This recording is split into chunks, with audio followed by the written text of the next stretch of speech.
Come back.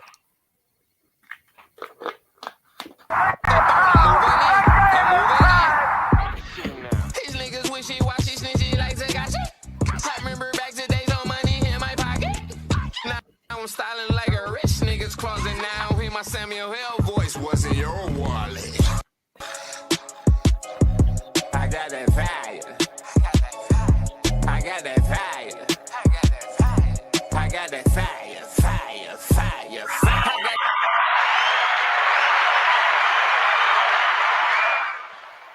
It's the return of the People's Network, this time on a Tuesday night, because obviously yesterday was a holiday, so we chose to take the day off. Welcome to the show. It's the Big Black Sports Show with your man, 50 Grand Kevin Barnes, Yes, a.k.a. sir. the Negro Whisperer in the building, man. Welcome to the show.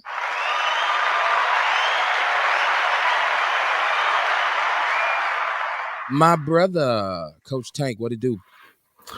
How's it going, bro? Man, it's tight like that booty. It's all good, man. Sometimes you the bug, sometimes you the windshield. Sometimes you smash, sometimes you get smashed, right? I hear you. I hear you, man. Long holiday weekend, man. Got to spend some time with the Yes. fam bam. Hope y'all did too. Like I said last week was a pretty screwball week. So it was good to kind of get some relief. And and I had some great shows last week with Outlaw Radio, with Outlaw Nation and the Big Black Sports Show. We had some great shows. So shout out to all the supporters, man. Tell a friend to tell a friend. Hit like, hit share, hit follow, share the show. That's what you can do to help us right now is share the show. Let people see if you ride with us, let people know. And then, like I said, tomorrow night we'll do Outlaw Radio because and the good thing about having a shortened week when you got a day off is that week go by so fast. Like, so tomorrow's gonna be Wednesday already. We already almost done with the damn week. So we'll do Outlaw Radio, and then Thursday I'll have Outlaw Nation again this week. So be a full week, man.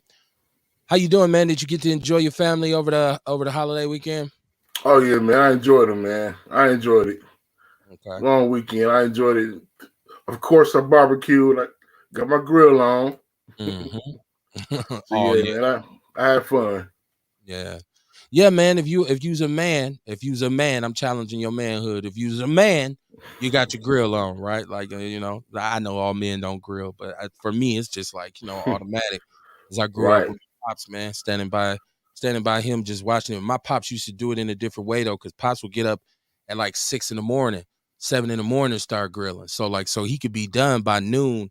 I'm normally not gonna get started till noon. So I mean, it's different.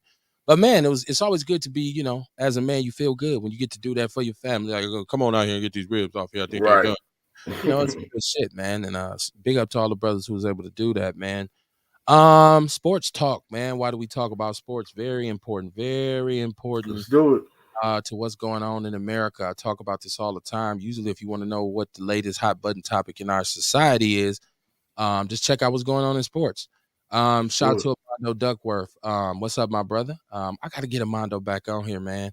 Armando does big things in the community, makes a lot of moves. We weren't able to technically hook up last time. He said we froze. Shout out to Armando Duckworth. Tell me if y'all can see the feed, right? Because I don't know. He said we froze. We don't look frozen to me, Armando. I think you might want to check your phone, partner. Maybe it froze for a minute. I never know. But so yeah, man. So I want to start this week out right away. Because first of all, let me say we did have a crazy week last week. And he said the video is frozen, they can't hear me. We did have a tough week last week, right? So I was talking about how on the show we talked about the violence in the community. He said we froze. Shout out to Oh no. That's gotta be you. About how that's gotta be you, Armando. violence in the Gotta be you. Mine's is fresh.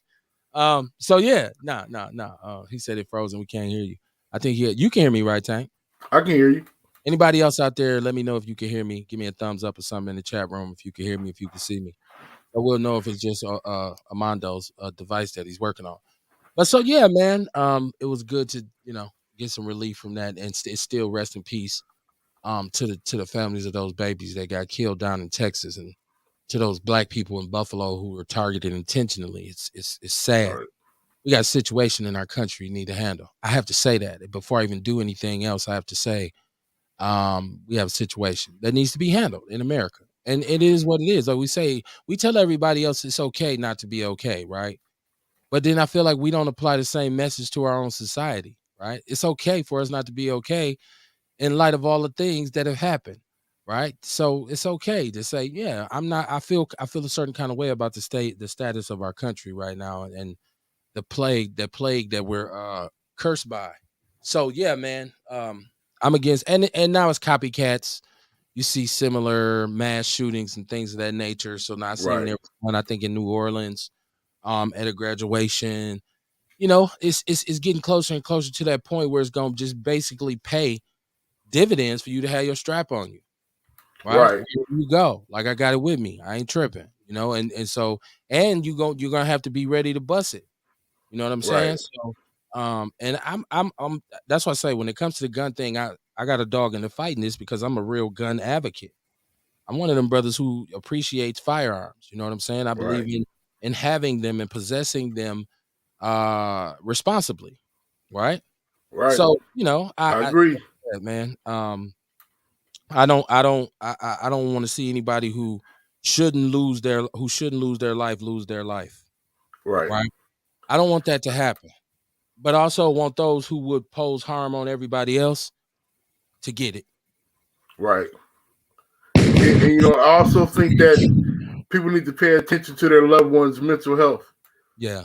You know Yeah. what I'm saying? And don't ignore things. Talk to people and if you see warning signs, hey, report people. Yeah. Address it. Don't sweep it under the rug. That's big. That's bad in our community. We sweep mental health issues under the rug in our families, and we need to confront it head on. Because man, this is what happens when family lets family just be.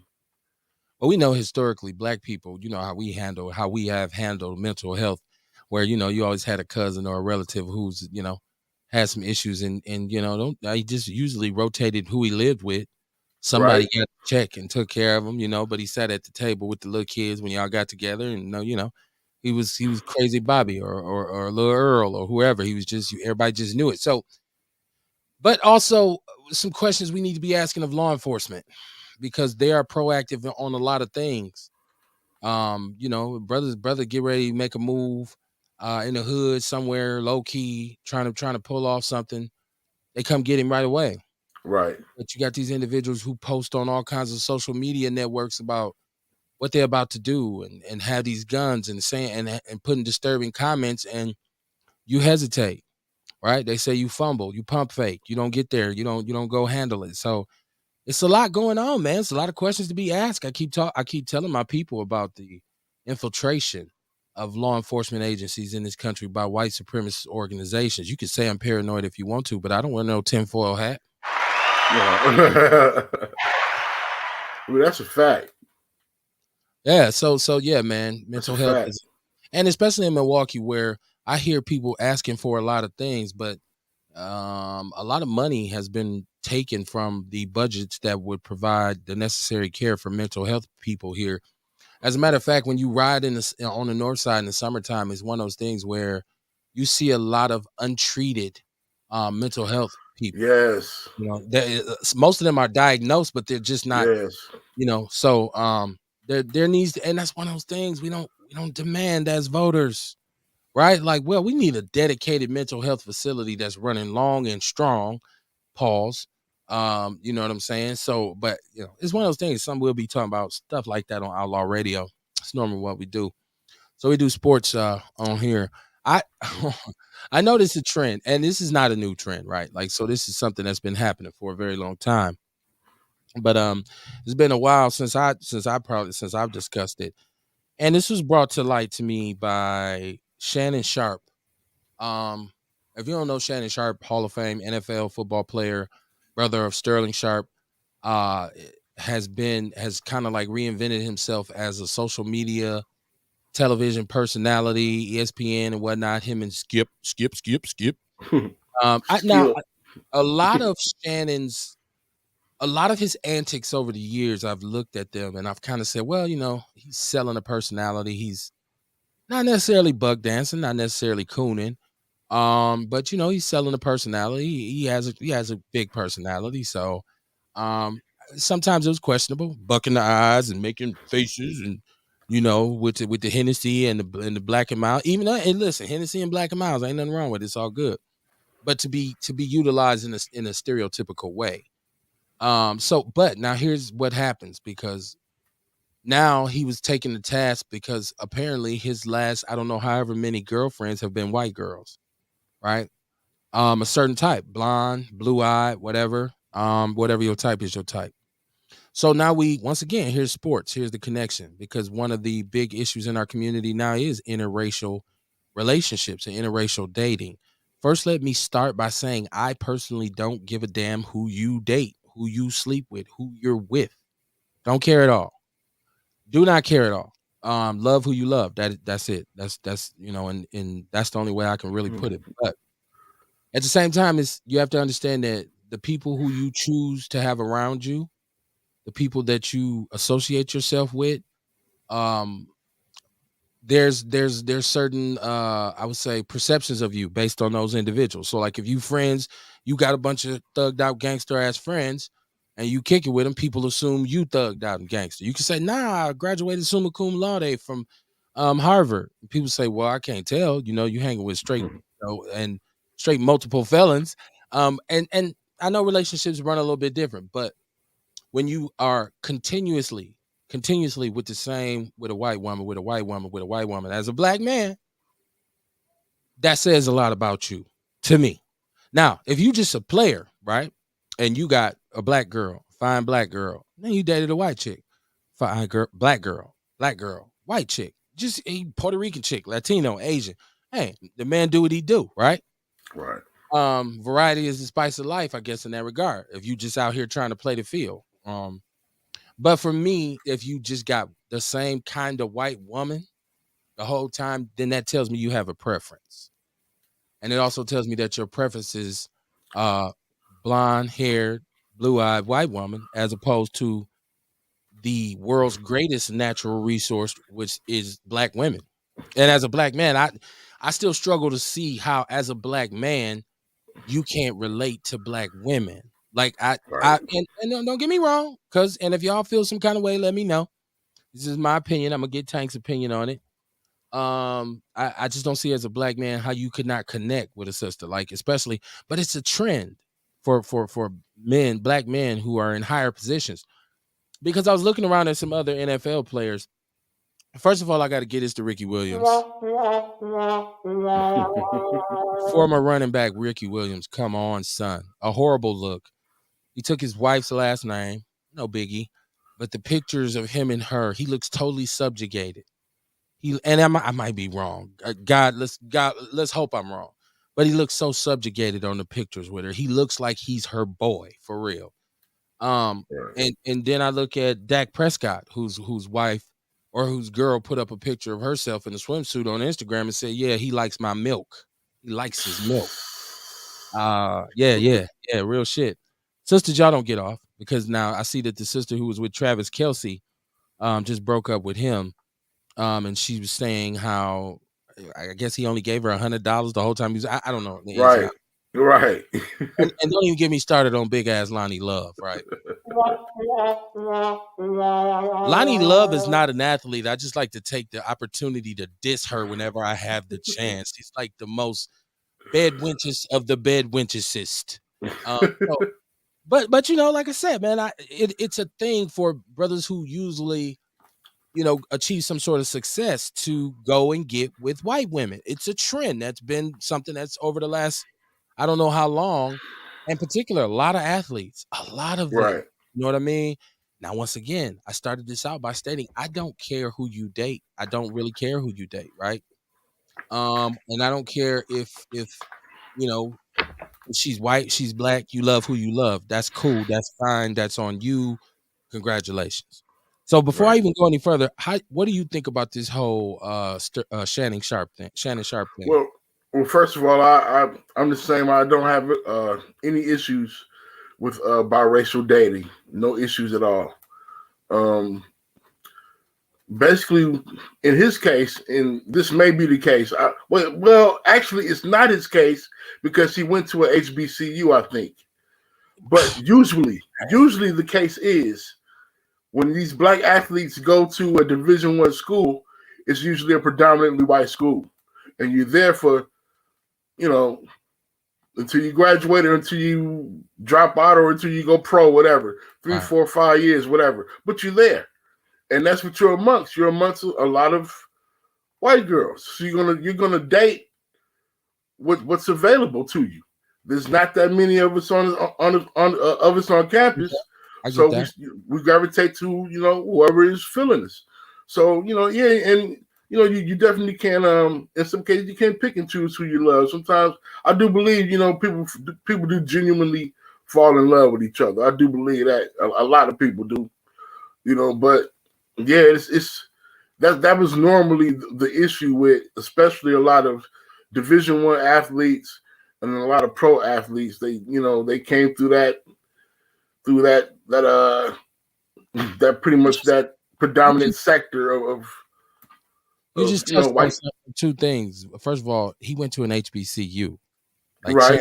Shannon Sharp. Right. And I said that he went to an HBCU, right. So I really can't. In his case, I can't say that. So I went to North Dakota, right? Not a whole lot of sisters in North Dakota. That's why I say I don't fault anybody for who they want to date. It is what it is.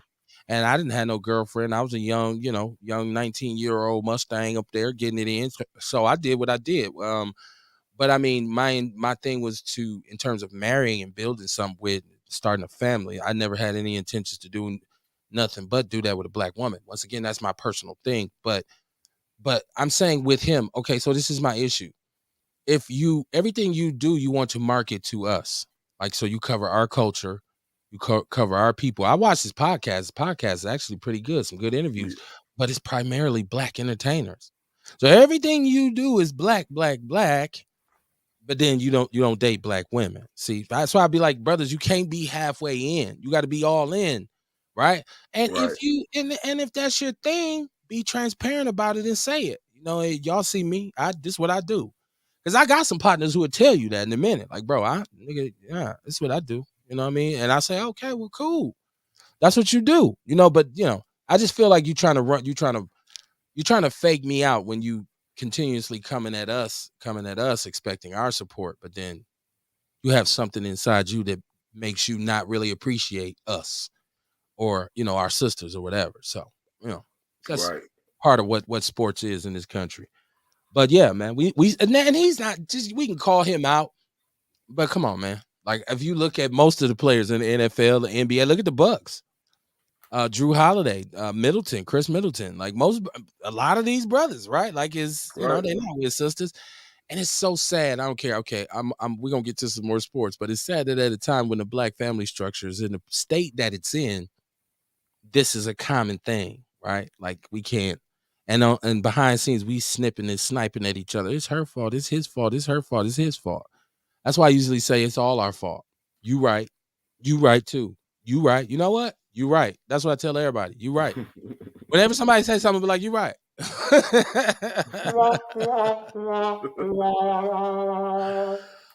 Joe Walker said, I'll take any woman as long as she's educated and wants to start a family. Yeah, that's a good way to look at it, Joe. That's a good way to look at it. But here's the thing that bothers me, okay? Because every race and every culture is allowed to love and appreciate themselves. It's not an issue until we do it, right? Because Asian women usually marry Asian men. Every now and then, don't come on now, because we do the 100% rule on here, which means nothing's 100% true about nobody in no group, right? You don't normally see that. Jewish women normally marry Jewish men, right? Like, and so on and so on and so forth. Latino women usually, don't get me wrong, sometimes they cross the line too, or step on over to the other side. But it's a norm for them in their communities. And their men don't really want them straying. Italian men don't want Italian women marrying black dudes. Hey, what are you talking about? I'm being stereotypical as fuck right now, right? Like, it's just getting worse and worse on me. I got to go to the doctor. But as soon as a black man says, no, So y'all should be with us. It's like, oh no, that's bad. I'm not a racist.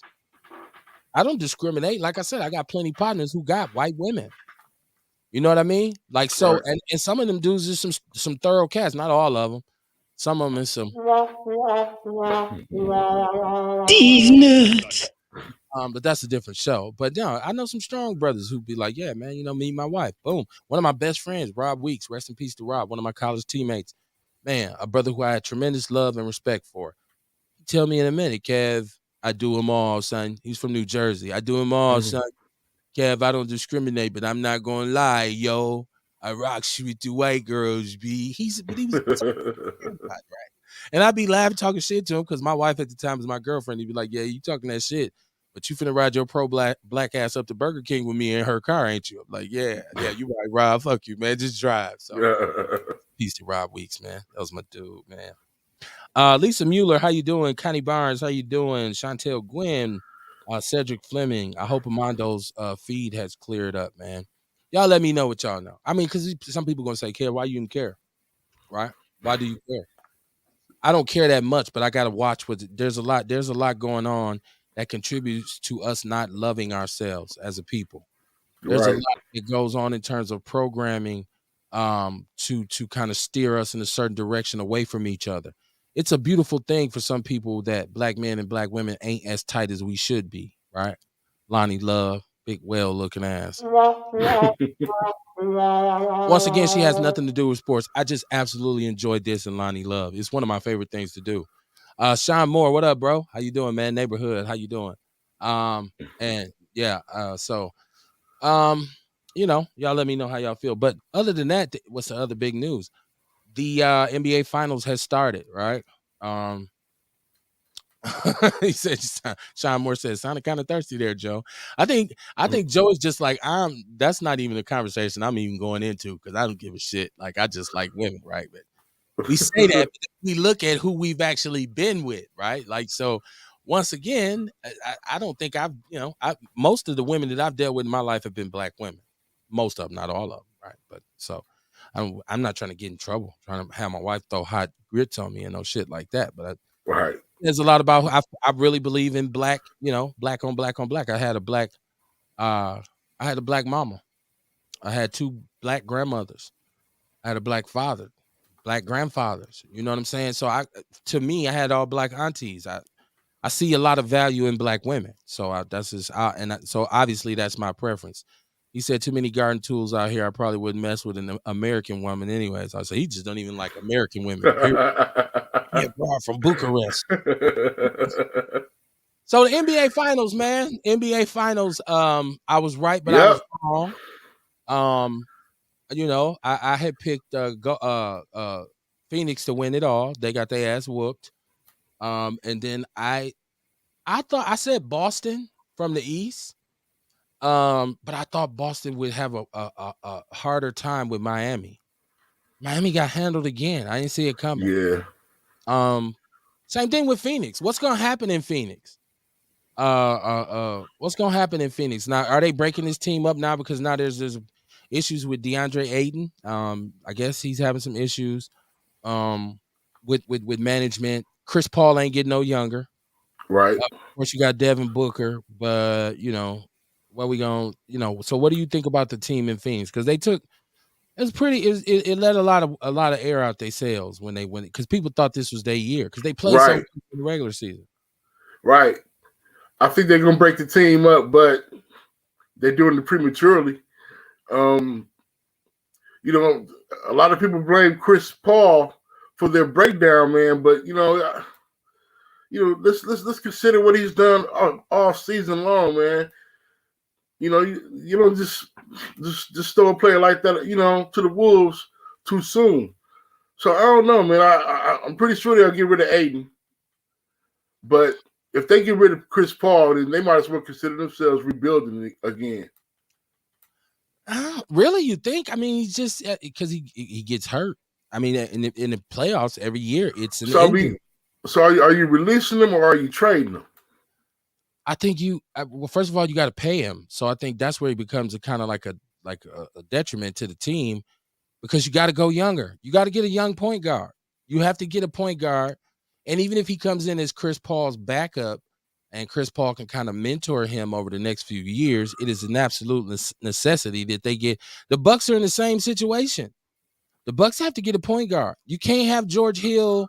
If you're not going, I'm gonna get to the Bucks, y'all. But George Hill is like 3,000 years old, and Connaughton and Grayson Allen didn't pull a weight. So you got to get a young whippersnapper at that point guard. So I think Phoenix has to move on from him. Because right now that team needs to be built around Booker, around Devin Booker.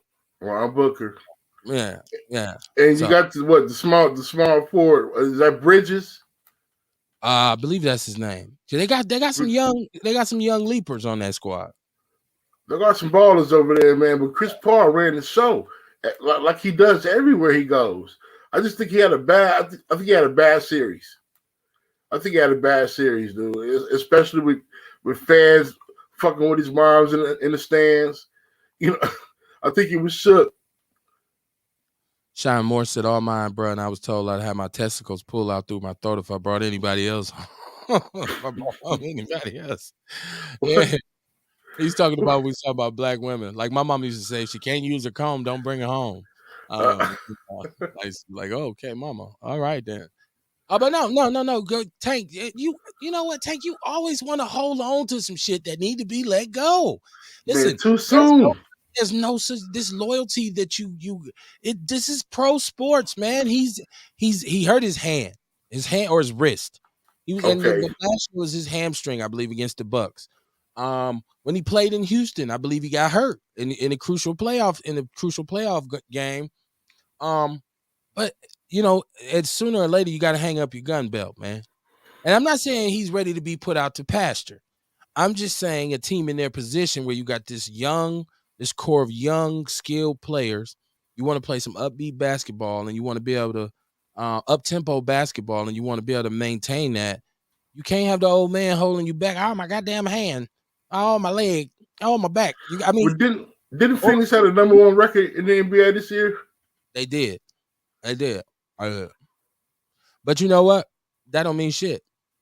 The best record in the regular season is only good for just that. The best record in this regular season. It means they won the most games out of all of the teams in the NBA. It means they was whooping everybody's ass until they got to the playoffs. Until they got to the playoffs. They didn't even make the conference finals. It's all for nothing. It's all for nothing.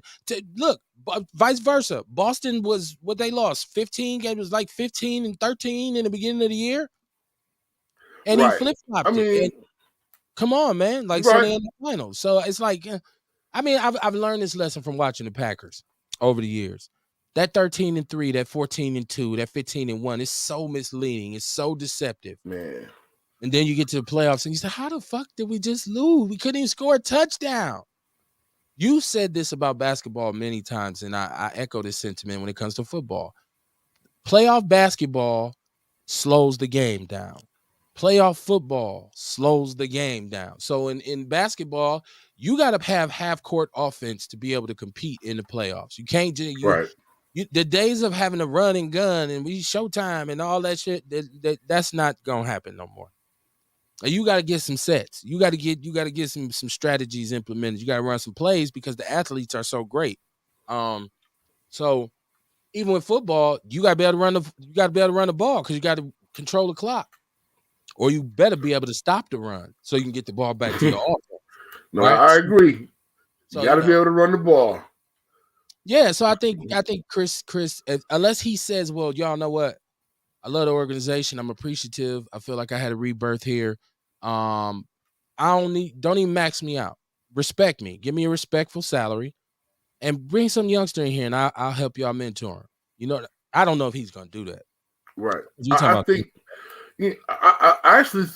the ball is Chris Paul's hands. Okay. He should make my fault. He should make himself available. You know what I'm saying? His price shouldn't be too high. He should want to stay in Phoenix. He should want to stay there because right now, like I said, that man, the regular season, man, it was killing everybody. See, Everybody yeah, was talking about it's a wrap. Phoenix is gonna win it all, but he had that rough series, man. So, but I think he should make it easier for the Suns to sign him, to re-sign him. Stay put. Don't make too many changes. Okay, if you got to get rid of Aiden, cool. Get another big man in there though, because you're gonna need a banker, man. And get back. Try to get to the finals next year. Don't too many pieces. Don't change the recipe too much. Yeah, and we'll see how it plays out. Because if you look at some of the others, you look at Minnesota, their loss wasn't as crushing as because this is a young team. They got a real strong kind of core there, right? Minnesota, no, yeah, the Timberwolves. the Timberwolves. You look at the Grizzlies. They got a young core there. So when they lost, it wasn't like the end of the world. It's like, okay, we got a young team. But for Phoenix, the clock is ticking. And I said that because I'm directly relating this to Miami. The clock is ticking, right? Like you say, well, they got Tyler Hero and they don't have really a young team like that. So the clock is ticking. So every time you blow a series, every time you blow a game, that's one less opportunity. They don't come around like that. Like the Bucks must have had the best record in the NBA 2 years in a row. The one year they got their ass whooped by Toronto, and the next year they got beat by the Heat, I believe. Now when they come along and they got the third best record in the NBA, they win the title. Right. So I'm not necessarily jumping out the window because you got the best record in the league during the regular season. Joe Walker said, I think trading Devontae Adams was a great move by the Packers. And yeah, we're gonna talk about the Packers, Joe. We're gonna get to the goddamn Packers. You know we're gonna talk about the Packers. You got two football guys on here. We're gonna talk about the Packers. Ewok said, I like D Book, but he needs to step it up. Yeah, yeah. But he's young though. Like it's yeah.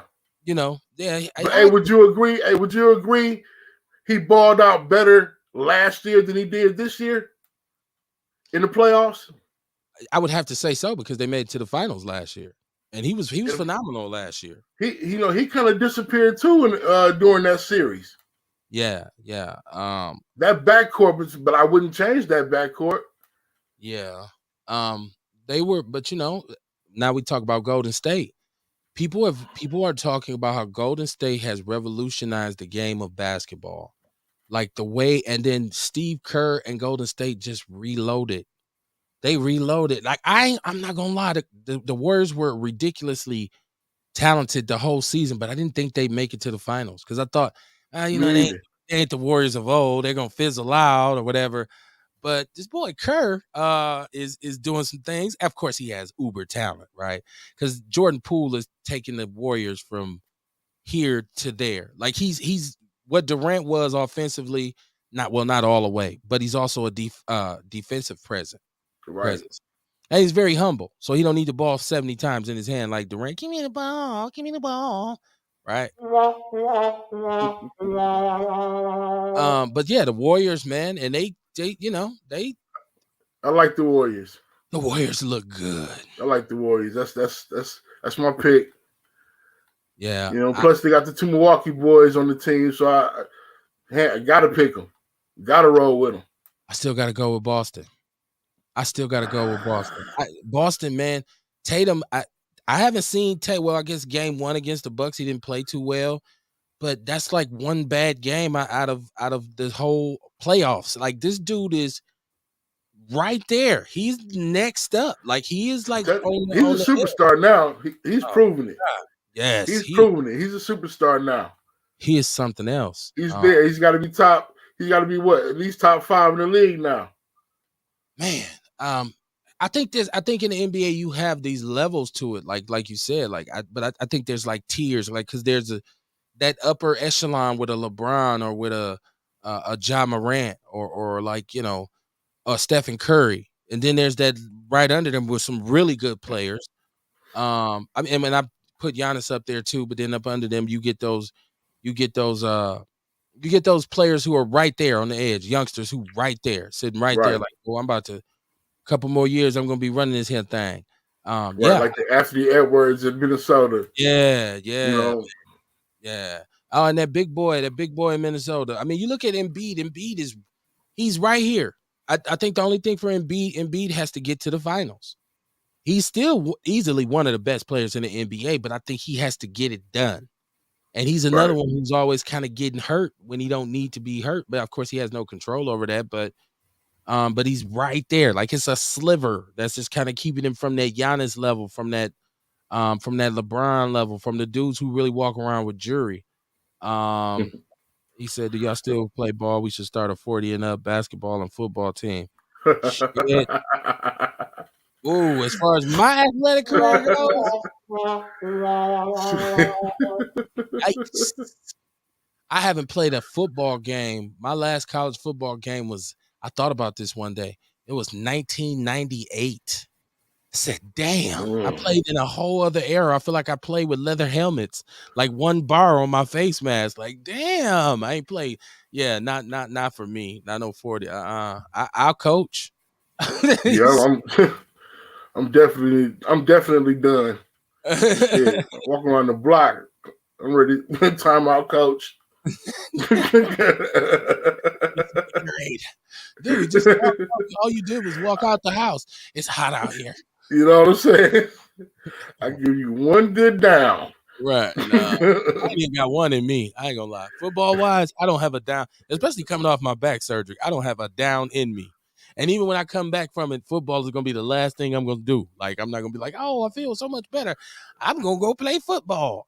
Like, no, you ain't. Right. I might get back in the gym just to get my faculties, so I can, because I want to keep these things fluid. So I'm trying to jump back in there when it permits. But yeah, my athletic days, I just have to look at my awards now and just smile and reach out and touch one. How you do with one finger, like once upon a time. Ernest Walker said Tatum is first team All NBA this year. He was, or he is, Ernest. And I don't know. I said that about the tiers, and I said that about the levels. And I realized when I said it, like it sounds like I'm trying to, like I'm taking something from him, which I'm not. I think he needs to have a really good series in the finals, win or lose. I think he needs to really shine, and then he's there. He's absolutely there. That's how close I think he is to being. And I'm talking about top 3. I'm talking about one of the top 3, 4 players in the NBA where you just say that dude is going to give you at least 26. 26 points is not even good for him. Like one of them kind of dudes. That's all he had was 26. Like this dude, ask Milwaukee. They got to still be seeing that brother in their nightmares. Like that dude is like, whoa, man. Oh my goodness. But yeah, Tatum, yeah, man. Tatum is he's a monster. We all realized that watching that series in Milwaukee. He was one of the main reasons why I said the Bucks don't have nothing. They don't have nothing, especially when you put him with Jalen. Didn't have an answer for him. Yeah, they didn't have nothing for him, especially to hold him defensively. And people say, "Oh, PJ Tucker had to been here." Well, PJ Tucker plays for Miami, right? Right. So I don't want to hear PJ talk about the Bucks would have repeated if they'd have brought me back. Not necessarily, bro, because you at the crib too. No. So. But I'm taking Boston, man. I think Boston gonna bring this home, man. Yep, I'm going with Golden State. I think they match up better. Okay. Yeah, they do, but I think Boston is so much. It seems like Boston is the more hard nosed of the two. They seem like a more defensive, physical team because we know Golden State lives and dies by the jumper, for all intents and purposes. Like they some jump shooting motherfuckers. Like that's what they do. And when they ain't falling, it ain't pretty. That's how and you see they in the finals now. What did they get blew out by 50 by the Mavericks? Like 55? I mean, by the Grizzlies, was it? It was the Grizzlies. 50 something points they get blew out, still win the series, still win the conference finals, and still get to the finals. Like that's crazy. Right. Yeah, they got crazy. A team of assassins. They got some shooters on that squad. Yeah, man. And Clay's getting his mojo back.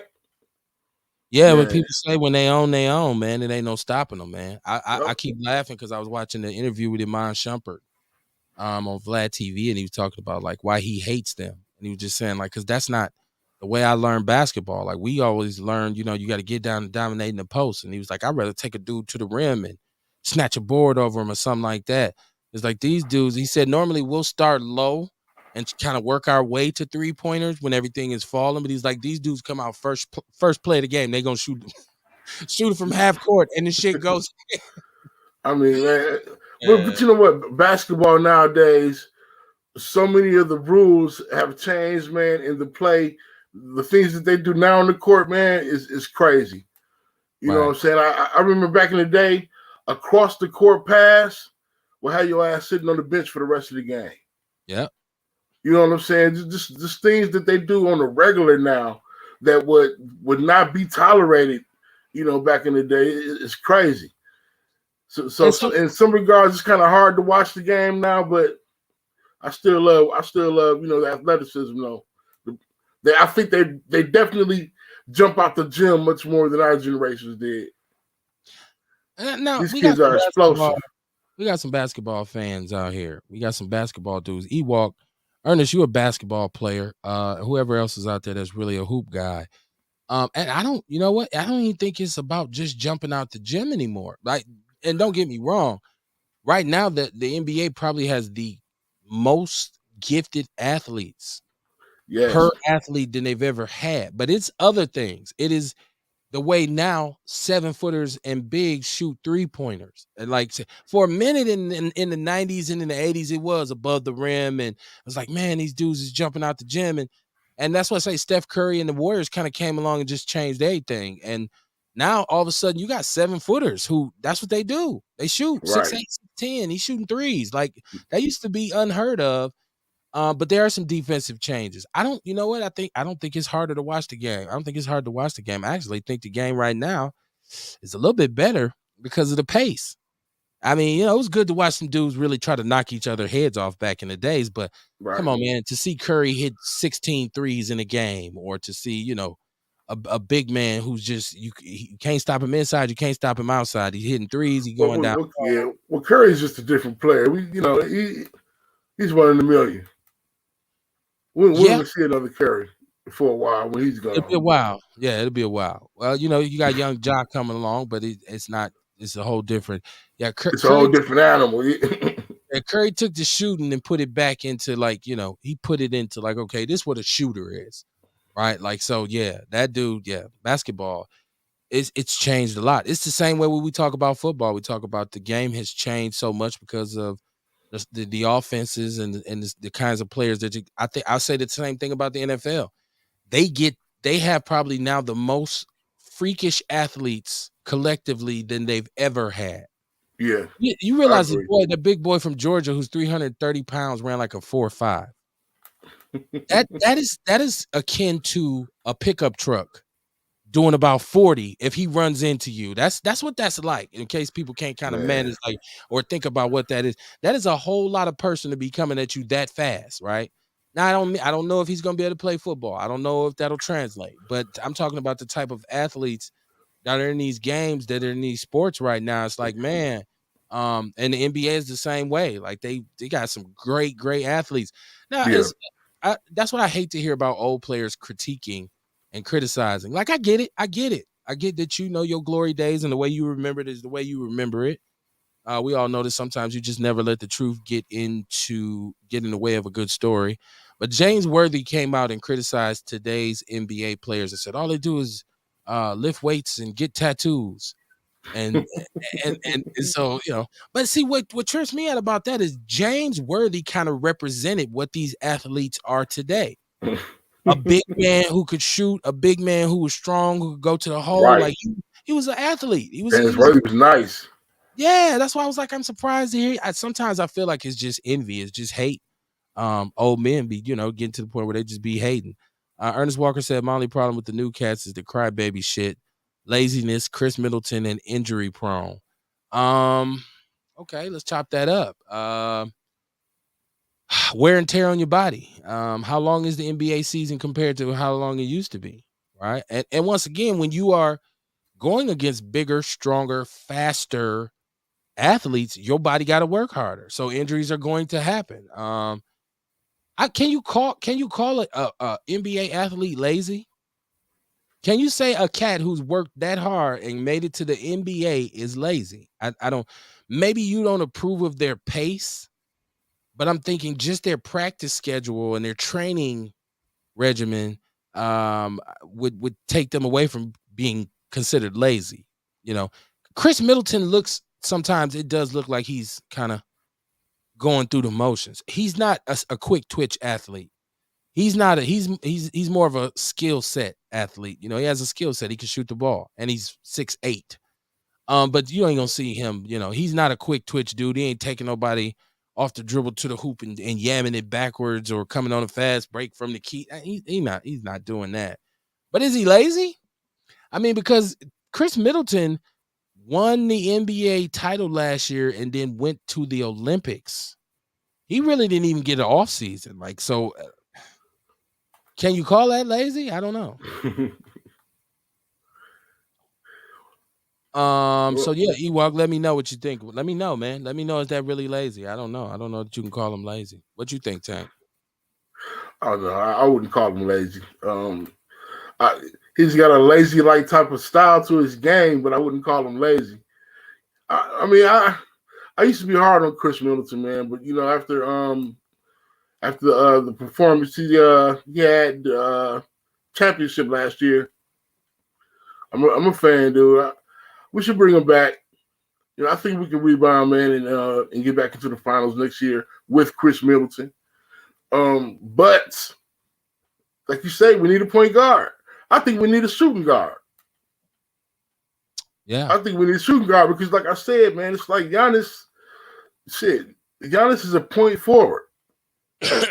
Yeah, the point guards can't even bring the ball down because Giannis be like, "Give me that shit." Right. I think that's a coaching thing too. That's something that Budenholzer has to work out. But I'd say we should trade Middleton right now. While you can still get some value, he's good. He still averages about 18 points a game. It's just so hard to find a scorer that can go between that 2 and 3. You know, he can play two positions easily. He can play that 2 and he can play that 3. I think he can score. I think the Bucks are the oldest young team in the NBA. Our bench is terrible. Right. The Bucks got old. They got old very fast, right? Like, so you got to keep an infusion of youth, right? Like coming along, which is I didn't really understand the rotation. And what really trips me out, and shout out to Rick Muhammad, because he kind of put me up on this. Budenholzer didn't even really adjust his lineup because it wasn't working. Nope. Obviously, when you've seen that whole Boston series, when you see Connaughton and Grayson Allen are not, especially Grayson Allen, like I had to look at that and say that's white privilege, because I feel like he should have, like, you should have gone to oh my gosh, what's the young brother name? The one that they brought in from the Nets, who's a defensive player and was really shooting the ball pretty well. Let me see. The point guard. Yeah, I forget what his name. Javon. I forget what his name is. Javon Carter. Yeah, Carter. There we go. I was gonna say, see, they wouldn't let him. They wouldn't let him run the point, and he's a point guard. Yeah, I don't know. I don't know why. Because first of all, if I'm losing and these two cats are slumping, as a coach, I'm gonna turn to the bench and say, "Who up next? We got to get some effectiveness out here." Like, so I didn't understand that whole thing. Like, why do they keep getting the same kind of love from Budenholzer? Right. Ernest Walker said he slacks on offense and defense. Kev, you got to move and hold the defense, and you got 25, and the other guy holding you got 25. It canceled out. You're right, Ernest. You're right. You are absolutely right. You know who this kind of reminded me of? The latter years of Big Dog's career, because Big Dog had to kind of lay back, and I don't know if it was because the 90s and we smoked a lot of weed and it was Snoop Dogg and Dong, you know. But he had this kind of laid back and it looked like he was lazy, right? And so Big Dog didn't look, man, them last, I would say 3-4 years, he didn't look like he was working hard at all. And he just became more of a pull-up shooter. I feel like Middleton is kind of the same way. I'm not saying that they're the same player, but I kind of, because I felt like defensively, Big Dog towards, especially, man, the last 3-4 years, he was just a defensive liability. And he would, like Ewok said, he would have 25, but the dude who he was guarding probably had 30. And I'm like, well, it don't matter. It doesn't matter, bro. It don't matter. So, yeah, that's why I say, no, I'm with you, Ernest. If we talking about Middleton, I think once again, I don't want to call him lazy. I just don't think. I think the Bucks need a little bit more energy. I think they need a little bit more so we can up the pace a little bit. And like Tank said, I think you need a really good point guard who can run the break and let Giannis run the floor, as opposed to Giannis trying to get the ball and run it. No, give up the ball, boy, and go down court. Right. You know what I mean? I got you. You know what I'm saying? Now, if you want to do the momentum thing, because we know getting Giannis going, and getting him attacking downhill is crucial to his success, you can still do that. But when they look at how many games where Giannis would he'll bring the ball down, then he'll kick it out. He'll bring the ball down. He'll kick it out. He'll set up on the elbow. He'll kick it back out. Then he'll post down low and ask for it again. So it's like he's setting up his own damn plays instead of coming down and letting the point guard set everything up. It's like he's sometimes he does too much, I think. Okay. And he does need to. Budenhauser needs to let get a point guard and allow the point guard to run the point, run the team. You know, I think that the project that Jason Kidd had going on with Giannis. Jason Kidd was trying to make Giannis a point forward. Yeah, he was. And he can handle the ball damn well for a 7-footer. He got his ass ran out of town. Yeah. He can handle it damn well for a 7-footer, but man, he's not a point guard. Right. Jason Kidd, he tried it. He was thinking, he was a forward thinking dude, but he wasn't necessarily, he didn't have the right pieces. It didn't work out. But he was on to something. Right. He recognized Giannis' potential right away and said that, well, that's who you need to be building around. But are we building around him? Not enough. Because we always talk about, well, it's hard to get free agents and whatnot, but it's cats who play in Utah, right? Like it's some other shitholes in the NBA, like right? That you in Denver, it's nothing. Detroit, right? Detroit, right? Austin, no, right? Austin is a lovely city, and fuck Boston, and they beat my Bucks. Ernest Walker said we lost because our white snipers didn't show up. Period. I don't disagree. That's why I said, Ernest. That's why I said, and I'm a football guy too. So that's why I said that I felt like Budenholzer his coaching was kind of shitty because he didn't make any adjustments to his lineup. I thought the name of this game was to make adjustments. But if this ain't working, you try something else. And you're right. Connaughton and Grayson Allen played like garbage. If you're thinking about the fact that we lost some of those games, they were close games. Now they did get their ass kicked a couple times by Boston too, but you lost some that was, if I say 10-8 maybe. If these two dudes contribute, it's a whole different ball game. So yeah, man, they didn't show up. I would agree with that. I would agree with you on that. And that's why I say you got to get, to me, you take them dudes and you take Middleton and maybe a draft pick and go get you a starrer and a role player. Right. A bona fide starrer and a role player, and then you go from there. Like, you know what I'm saying? But yeah, I think they should cut their losses with Middleton and get some for him now while they can get value. Now don't fumble. Don't fumble like you did with Ibaka, because right now Ibaka's looking like it wasn't, because that was supposed to be what would help us out when we got to the playoffs. And right.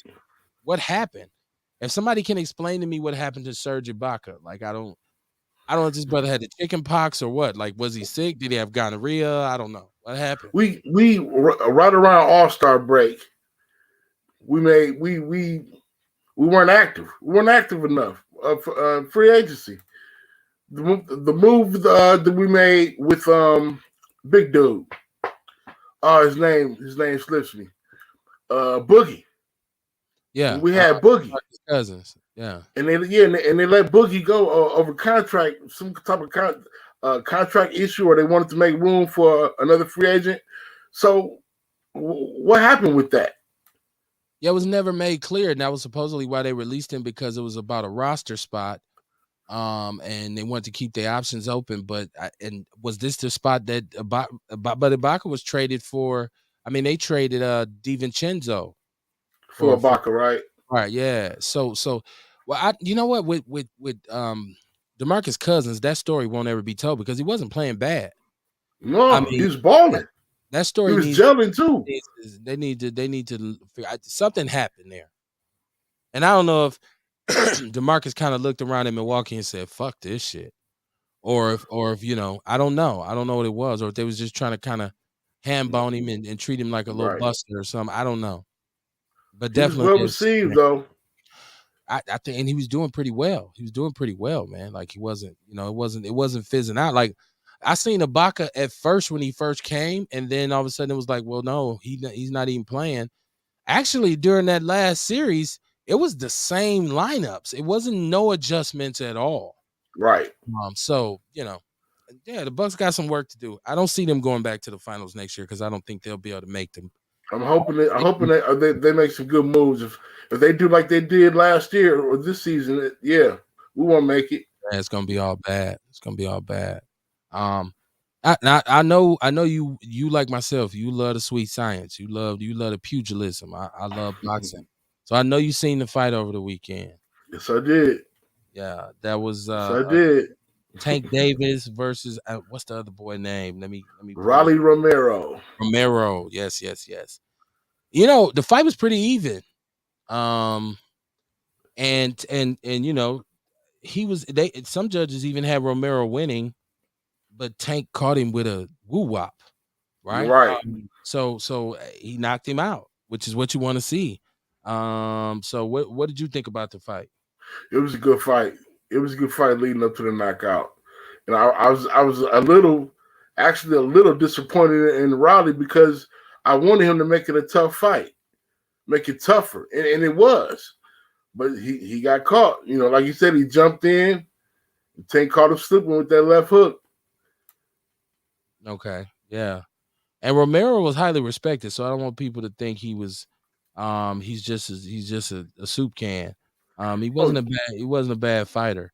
No, it's 12-0, 17-0, 12 knockouts. And I watched some of his fights. Dude, he had knockout power.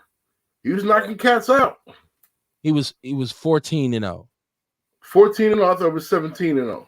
14-0. That was his first loss. But what a loss it was. Goodness gracious. He knocked his soul out his body. I thought the funniest meme was a picture of him holding the ropes, and it says, and I identify with this, it says, when you're trying to get your charger from behind the bed, now you be like reaching through and you just kind of smashed up against it. I thought that shit was funny as hell. So you talk about, well, who's next? Who are we talking about? Shakur Stevenson, Isaiah Cruz, who else we got out there? That'd be a good one. Rivera wants a rematch. Who do you think should be next? For Tank Davis? Yeah.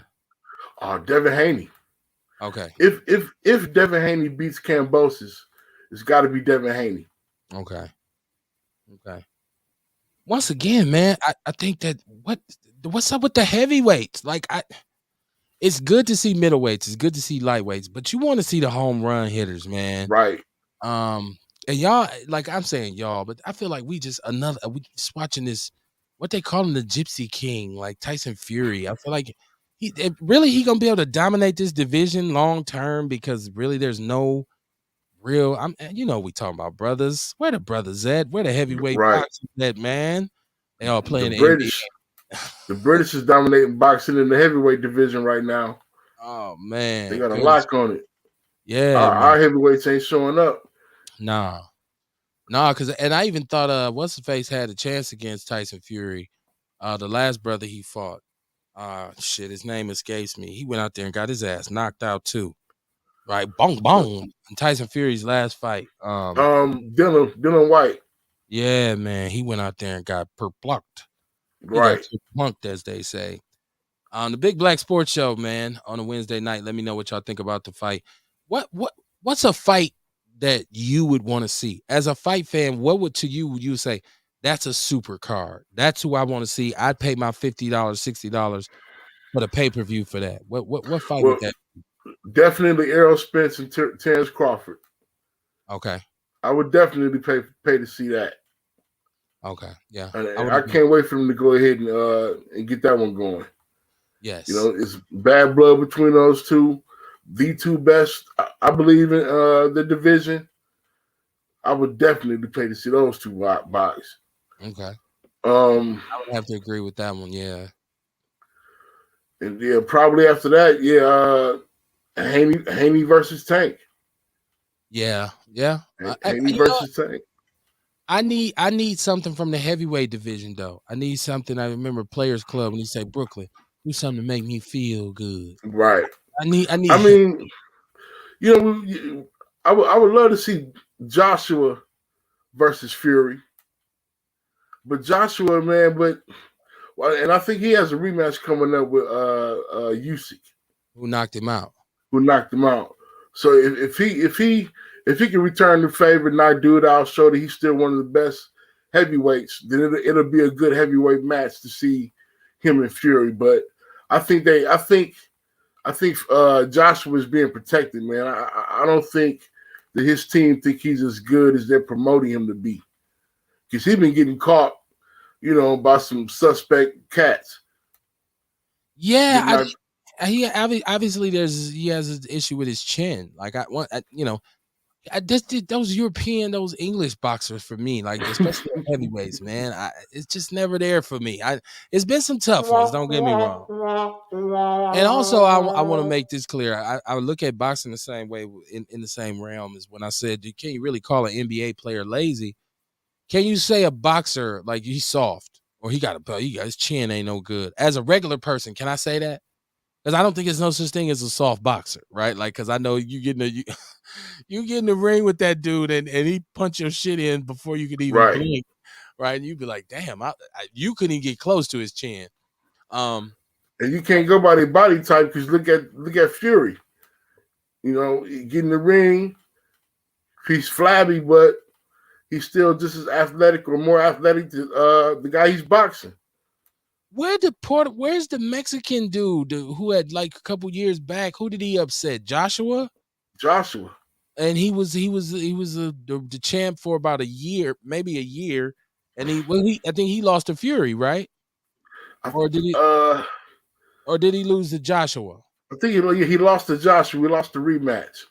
Okay. He lost the rematch. Okay. Yo, what happened to that dude? He he's gone. I forgot he's in somebody's camp too. I think he has a big. They were trying to sign him to fight Wilder, man, but for some reason, Wilder is kind of like they went on a sabbatical or something, man. I think dude trying to go find his soul again. Well, Wilder had, I guess he was pretty beat up because he had some shoulder issues. Did they say he had a torn rotator cuff or something in that last fight with Fury? Wilder has a lot of mileage on him because he was never a defensive fighter, right? But I do think that there could be, like, if he got with the right trainers, that he could come back. But he made a big mistake. I haven't heard, like you said, is he on sabbatical? What's going on with him? We haven't heard anything from him. Right. Yeah. So I don't know where that dude is. But he needs to come back though, because we need some good fights, man. Because I want MMA to go away. I do. I don't like Dana White. I think Dana White's an asshole. I think for the damage that the fighters endure, I don't think they get paid enough. Because I look at the boxers, and when they fight these big mega fights and they taking home $50 and $60 million, these MMA dudes be putting their life on the line for $3 million, right? For $2 million, and that dude, come on, man, those pay-per-views are selling. Now people say, well, they don't sell the way boxing pay-per-views sell. Well, I mean, then there's no use on doing it, like, because there has to be high reward for high risk.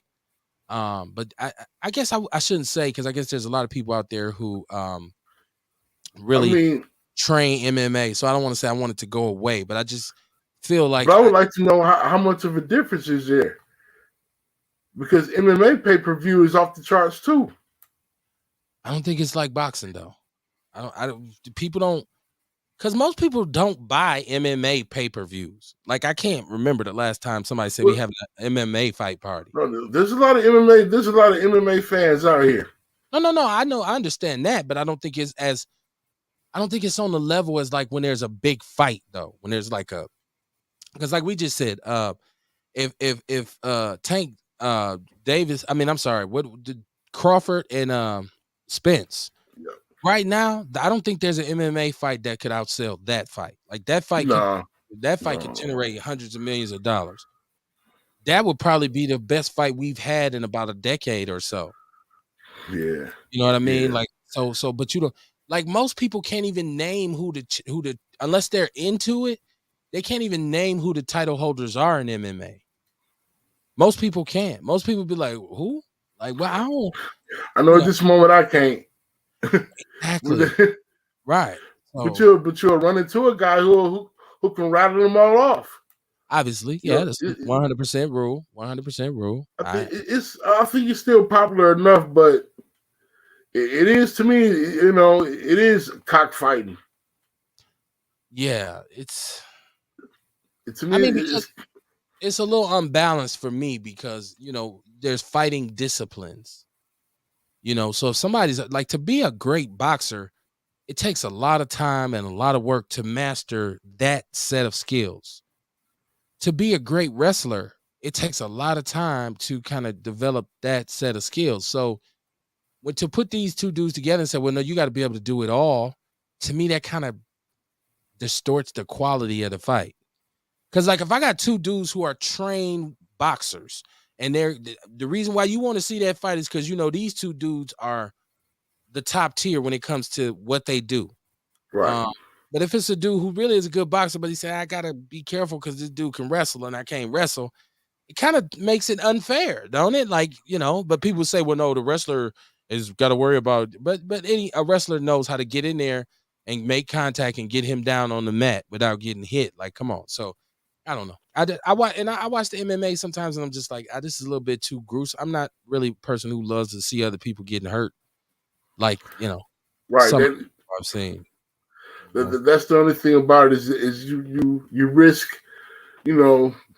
watching a gruesome injury or like I said, it's like cockfighting. I mean, the mat is by the third or fourth fight, the mat is all bloody and shit. It's just I don't know, man. It's not, it's got to be your cup of tea. I mean, I'm not gonna lie, I was a fan when Rampage Jackson was fighting, and I did like to see Anderson Silva at his peak. Yeah, he had some awesome fighters. Yeah, what was the boy named Rashard White? It was a bunch. It was some really good fights. Rampage, like you said, Rampage, Bones, Jones. Yeah. A lot of good ones. But once again, I think it's not my favorite sport. So I don't like for it to be compared to boxing, and people say, well, that's better than boxing. I don't think it's even. It's not to me. Okay, so we say the sweet science is boxing is pure, toe to toe, man to man, hand to hand, just boom. Right. You notice out of all the sports we talk about, boxing has changed the least in terms of how winning works. No boxer has come with this kind of thing now that we haven't seen. Like, right? Like, so we've seen the speed, we've seen the power, we've seen the mixture of the two, we've seen size, we've seen tenacity, we've seen cats who just got so much heart that they're just gonna keep coming forward. They'd rather lead a life in the ring. You ain't got no dude who all of a sudden can jump higher than everybody else. So he's gonna win a fight. No, boxing is still, we gonna have to go toe to toe and throw these things, man. So yeah, I just boxing is just the inactivity drives me crazy. I think they really need to put an emphasis on bringing the fights to the people. Right. We want to see fights, right? We talked about this. We got to get TNT, Boxing After Dark on HBO and all this kind of stuff. We need to get that stuff back, man. To really have a build up to so you can have more paper. It's the American boxers. Okay. The British boxers, they getting it on. It's the sport is so big in Britain right now, and they getting it on. Dazn and Boxer, those boxing stream companies, man, they putting on a lot of events. It's these American boxers that are ducking each other and dodging each other and running from each other, hiding from each other. And also let me not just say the American boxers. Let me call out Canelo. He's a ducker. He's a notorious ducker. Let me call out Triple G. He's ducking the Charlos. I think Canelo would disagree with you. Like, I'm a ducker, Holmes. Look at my eye; it's still not healed up. I mean, come on, Canelo got finally. I didn't think it would happen, but come on, man. Well, I forget what the Russian's name was. He put hands and feet on him. Man, it's crazy. So, um, you all right? Yeah, I'm sorry. You look like the feds was on their way down the steps or some shit. Like, what? You finna go to jail, Tank? No, you know what? I just heard gunshots. Okay. I'm not exactly in one of the most safest neighborhoods in the city right now, I guess. Oh no. Milwaukee. Yes, sir. Milwaukee, man. Safe space. My God. Make sure y'all rock with us tomorrow night for Outlaw Radio. We're gonna chop it up about a lot of stuff, a lot of socioeconomic issues, man. Because there's a lot of discussions to be had. So make sure you join myself and Kamar Carter and my boy Rail and hopefully Courtney can drop in with us as we get into it tomorrow night and talk about the city and what's going on in the city. We ticking, the clock is ticking. The NFL, now we seen Colin had a tryout. And this is once again where I get somebody like Stephen A. Smith annoys me. Like Stephen A. Because I kind of switched up my opinion on him because I thought what he did by bringing Michael Irvin and Jalen Rose in and kind of embracing other black personalities was a good thing. But then he comes out and I don't know why these dudes. Okay, so let me put it like this, because he's not the only one.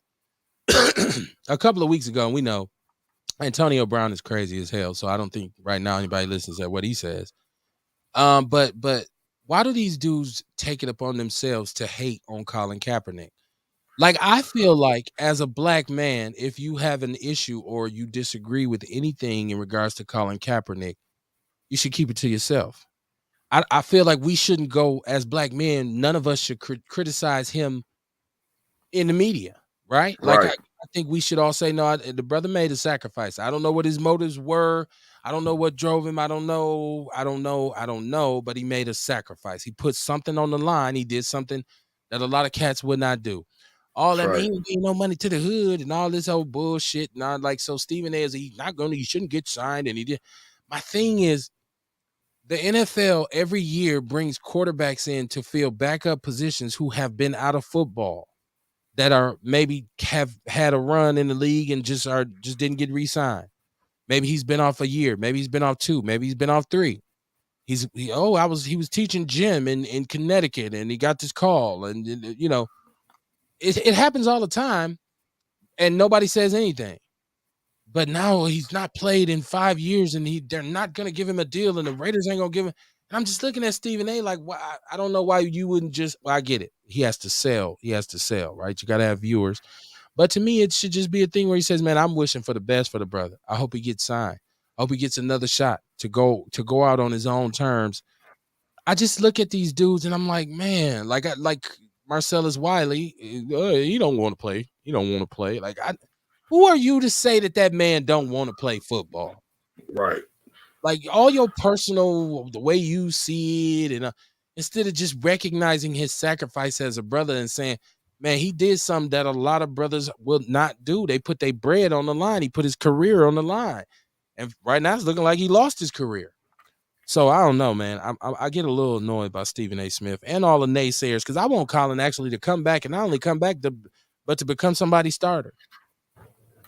You know what I mean? I've always disagreed. Right. I've always disagreed. And quite honestly, man, I don't think.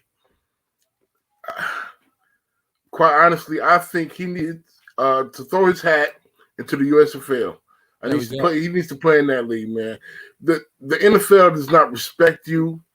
They don't want you. They do not want you.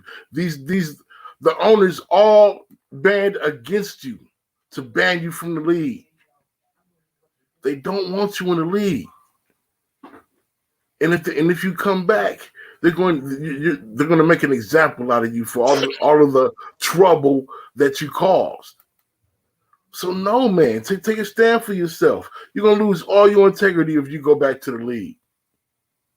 We on two totally different sides on that. I feel like if somebody takes something from you unjustifiably, it justifies you going back to get it even more so. But it's the way they. I don't believe a black man should cower out just because some white dudes got teamed up to conspire against him. I feel like he should fight even harder and say, nah, I'm taking my shit back. I'm not gonna even give what are they saying now? What's the latest catchphrase? Power isn't taken from you, is given away. Like you give your power away. And I think black people I'm just gonna leave. These white people ain't gonna let me. I just feel like this is another case of they won't let me do this, so I'm gonna go do this instead of saying no. I demand you do what's right. Man, I demand you. I demand that there's justice. Like Colin has to remember, why. Why did you protest? Why did you protest, Colin? That's what you have to remember. But it didn't really have anything to do with football per se, because he could have been Right. realistically probably what he should have been protesting about was their hiring practices for minorities. So for the fact that football is now the one, even once again, after all that has happened since he kneeled, which totally justified why he was correct in his protest. Everything that happened after that is an example of why it was important for him to make that statement. Exactly. I And agree. so for now, for him to back up and say, "Oh well, I'm just gonna go play in the USFL." First of all, I don't know that the USFL wants him. I haven't heard any kind of, I don't know, and I don't know contract talks or whatever. But That's I true mean, too. I'm being premature by saying that, but you're right. he just got a tryout with the Raiders, right? And they said he didn't look bad. But once again, you sign bums off the sideline to play backup quarterback every year. It happens all the time. Right. So why would it now in this case? Like, why doesn't he deserve another shot? Like, I mean, we talking about a backup quarterback. He said, "I'm willing to be a backup quarterback." Well, they saying he'd be a major distraction. Why? Ain't it coincidental how you kind of give the black man who stood up for something, you've labeled him as like a detriment to the team. Oh, Right. he's a distraction. Wait. I'm a distraction because I'm talking about real life. I'm talking about what happens to us when we walk the fuck out this stadium. And even as an NFL player, you're not safe and insulated from this shit happening to you, your family, your cousins, your brothers, your friends. This could happen to them. But I'm a distraction because I bring light to it. It's like, it's that whole thing about, shh, don't say nothing. You gonna get in trouble. It's that's why I have a problem with it. I'm just, I just, And that's what they're going to expect if they resign him. Shut up and don't say nothing. They're or going to maybe expect that when they sign it, if they resign him. But I don't think they're going to do it though, because like you say, it's a risk to their bottom line. All of those anti-Kaepernick fans, yeah, that's going to be a white destruction. ones, That's going to be a disruption to their money. the white ones, they'll get Yeah. over. Somebody else will buy their tickets. Fuck them. Yes. No, or won't buy the ticket at all. Somebody else will buy that ticket. If that those people vacate their tickets, trust me, the NFL, because there's waiting lists for season tickets. In any real first class NFL town, there's a waiting list to get those tickets, right? So somebody else will buy them. You won't lose anything. You're catering to racist white America is what you're doing. So you really believe that the anti-Kaepernick fans will not protest his return to the NFL? You don't think they'll boycott his return?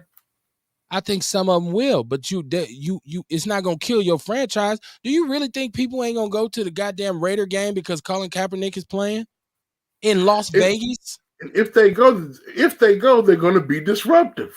If they go, they're going to be disruptive, especially if he gets on the field. Disruptive. Oh my God! How are you going to protect that man if he gets on the field? Disruptive how? Disruptive how? You got security for this. And this ain't Martin Luther King playing quarterback. Angry drunk fans. And that shit has been. Most people are over the shit now. You just got some old white curmudgeons. Except the Kaepernick fans. Except the anti-Kaepernick fans.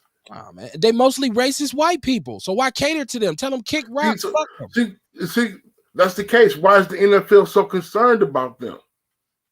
That's what I'm saying. Who cares? It's not gonna sink your franchise. It's not. It's just not gonna happen. Peace. I don't know who this is. I'm thinking that's Courtney. Said peace, Kev. Said Facebook user. I don't know. I see you, Jazzy, in the chat room, Jazzy, and I see Big Mike Kimmett. Shout out to them. Checking us out for the Big Black Sports Show. I'm just saying, man, I'm tired of the NFL. Anytime racist, because we've had the discussion on here about racist sports fans, right? White racist sports fans they do the most at every event. They make the most noise. They complain the most about bullshit, especially in regards to black people. They do the most whining, right?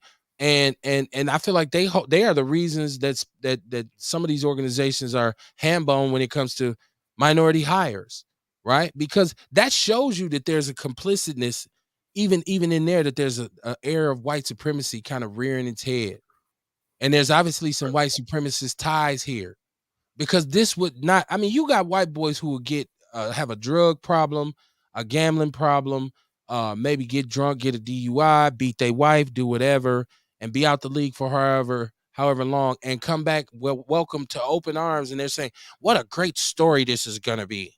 This is gonna be a great comeback story." And it don't happen with the brothers. We don't. Once again, it's that double standard. This is why I do a sports show, because it mirrors what happens in our actual society in terms of fairness and justice. I got you, Big Mike. I got you.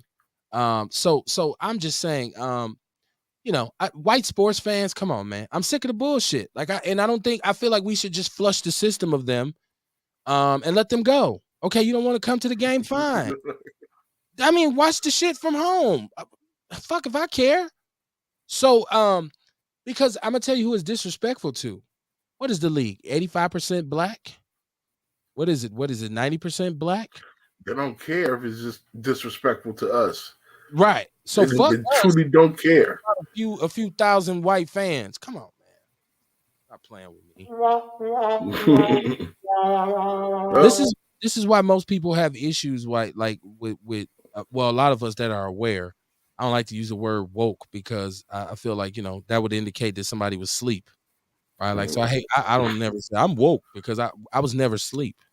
Right. That would kind of indicate that at one point I was slipping, like I was asleep at the wheel. That's never happened. Never will. Never has. I've always been aware, especially been aware of my position as a black man in this country, and what goes on with us. Right. But this is what I'm saying. We always fold our tent. We always pack it up. Oh, shit ain't right. We got to move on. Let's move. This is that thing that I had with people in Milwaukee who say, well, I don't like Milwaukee because it's fucked up, so I'm leaving. That's fine. Right? Go and seek out better opportunity and a better life. But for those of us who are going to stay here, right? Let's get ready for the fight. Let's get ready. Let's dig in. So I say, if you don't want to be here, then get the fuck on. Get out the way of the people who really want to be here, right? Like, so I have people say, damn, fuck you, Cam. Yeah, I left. I'm not saying don't leave. I'm just saying, if you're saying you want to leave, just leave. Because we need to be focused on the people who are going to be here, because it's going to take those people. It's going to take us collectively to get this done, to get where we need to go. So, right. I just, and I feel the same way about the NFL. It's time, and the NBA and every other sport. It is time for a new day, for the dawn of a new day in terms of who the supporters are. Remember what I was saying about you are who you associate yourself with? Like I've heard old people say, show me somebody's friends and I'll show you their future. Right? It's the same kind of thing with the fans. Like, you could say, well, we're not a racist organization. We don't discriminate. We believe in fairness and all this, but a majority of your fans that you cater to are conservative, racist, white people. Stop it. Stop acting like it's not. Right? You trying to piss in my face and tell me it's raining. Pause, right? Pause. Yeah, man. That's what I'm saying. It pisses me off. I get a little. And you know what? If Colin Kaepernick wanted to play in the USFL, go do it. But I feel like he should be able to go play wherever he wants to. I feel like he earned. It's like somebody going to law school, getting a JD, being a successful trial lawyer, having an issue, maybe getting disbarred for maybe a year or two, and then when they come back, you can say, well, you could practice law again, but you can't go in major crime, or you can't do that. Like, no, I'm a lawyer. I earned this shit. I should be able to do it. I made a mistake. I served my time. I did whatever the punishment was. I atoned. Now I'm gonna practice law again. I feel like it's all the same shit, right? Like, so you don't get to tell me I can't, cause I took a knee for social justice. I should go ahead to play in the USFL. Like, no, man. I think that's all screwball shit. You shouldn't. You're right. In the perfect world, you shouldn't. But in the societies that's dominated by white supremacy, yeah, that's what they expect. What's time out for that bullshit? Right. And my thing is this: why not fight the system, not within the system, but against the system? The NFL is the system you're fighting. The NFL is the league that banned you from playing, killed your professional career. But you have a chance to redeem your professional career with another league, possibly. I don't know. But let's say he was given that opportunity. Take that opportunity, man. Goddamn, USFL might not even be around by the end of the summer. That shit ain't no proven commodity. That shit might even be here next year. But it's a professional opportunity. There's no opportunity for advance. If it goes away, and then you still ain't gonna get back in the NFL. If it goes away, but hey, his opportunity in the league, in the league can go away within a year. A team can pick him up for sign for 1 year, and then release. Ain't going nowhere in no 1 year. You know the NFL ain't going. But I'm saying he can go. They can release him in 1 year. I don't see. I mean, first of all, if a team signs him now, they're not going to sign him to a large contract or a long-term contract. They're not going to do that. Veteran minimum. Maybe if he qualifies. They have a labor. They have a labor agreement. They got to give him veterans minimum. But it's football. All contracts are collapsible. All contracts are not guaranteed. No, but they have to give him a veterans minimum. They can't underpay. He'll get the veteran minimum's pay, but he'll still get a 1 year contract. All right, well, that's all the time. I think he just wants to put on the NFL uniform again, and especially because why they don't want you? He's a professional quarterback. What do you mean? Why? He's obviously this is a big part of his life. Why would I let somebody take something from me without fighting for it? Why would I not say, no, that's not fair? You don't get to do that. I'm still going to be here, and I'm still going to be trying to get my shit back. You didn't let them take it. They just took it. You didn't let them take it. They just took it from him. If he gives up and says, oh, well, then what happened the next time a young brother come along and want to take a stand? But you're not giving up. You're saying, okay, you know what? Here's another professional league over here. I'm going to take my talents over here and try to develop this professional league. It might be gone by July. That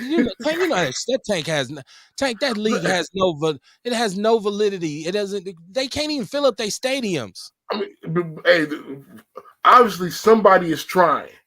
Somebody is trying to establish another professional league because they feel it can succeed. Millions of dollars are being invested, and there's another professional league coming, which I don't even think is gonna the XFL. I don't think the XFL is gonna last too long. But guys are willing to put money into these leagues, these professional leagues, and they have what national, regional, national coverage, TV coverage. You're a professional athlete. That's what you want: national TV coverage. You want your games to be shown on the weekends, just like in the NFL. When the last time you watched a USFL game? Last week, not this week. I didn't catch it. I'm not gonna lie. I didn't catch. No, I'm not gonna lie. I didn't catch any games this weekend. I think I tried to catch a piece of. I can't even tell you the teams. And last week you watched the game. Was that your first time watching it? No, it was actually my third. So they about 6 games in, 7 games in. You've only watched 3 games and didn't watch the latest week. I mean, but I don't even. I mean, I'm a NFL. Well, I watch the Packers every damn weekend. I can't. Goddamn right. Right. Okay, but let me tell you something though. I'm gonna tell you this though. The league is it's a very good league. It's okay. It's okay. It's not. it's And not. it's their inaugural season. So they're gonna have some bumps and bruises along the way. Remember, the league is only being played in one city this year for cost. Wait until they develop and expand in the next year when their cities are responsible for sustaining them. Then we're going to see how good of a league it is. Oh, what's up, Frank? What's going Hey, I on? believe in the league. I believe in the Thumbs USFL. up. I I believe in the see. league. I see. For somebody who ain't watched no game in about 2 weeks, you a real strong supporter. I didn't watch a Favorite game team? this What's your weekend. favorite team? What's your favorite team? I can't say yet because I haven't watched all of the teams. Who's your favorite player? Still haven't watched all of the teams. Can't say my favorite player, but I've identified a couple of running backs that I like in this league. Number 5, I think, for Tampa Bay. That little dude is nice. I'm trying to tell you. But hey, like I said, I only watched 3 games, but I was entertained to the fact where I watched the majority of the games. They were entertaining. Now, You is it didn't the even watch the NFL? whole game. Not You quite. didn't watch the whole game. You didn't watch the whole game. Come on, man.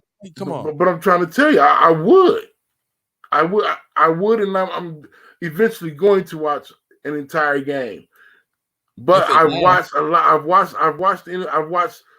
watched 3 games, and I was entertained, well entertained, Can you tell me and satisfied with what I saw. Can you tell me who played in all 3 of the games you watched? Now, what teams played? I can't tell you. I know Birmingham has a. I don't remember names. We're not good at remembering names anyway. Do you remember what colors they wore? Like I definitely remember the colors because I feel like some of the uniforms are ugly as hell. So I definitely remember the colors. For a league you don't even support. Like, hey, I support this. I support this league. Hey, right. the season is still brand new. What was it, the 4th week, 5th week? That's like 7th or 8th. It's been going, man. You've missed it, right? Okay, it's not a priority for you to watch it because it's not official. I support the USFL. I support football players getting an opportunity to play.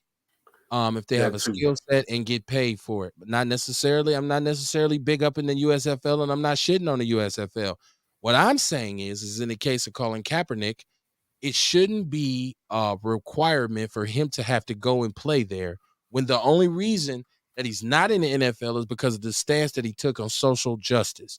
It ain't because his skill set went away, because actually he had battled back from some injuries from the Super Bowl run that he took them on and a couple years of really dominating the league.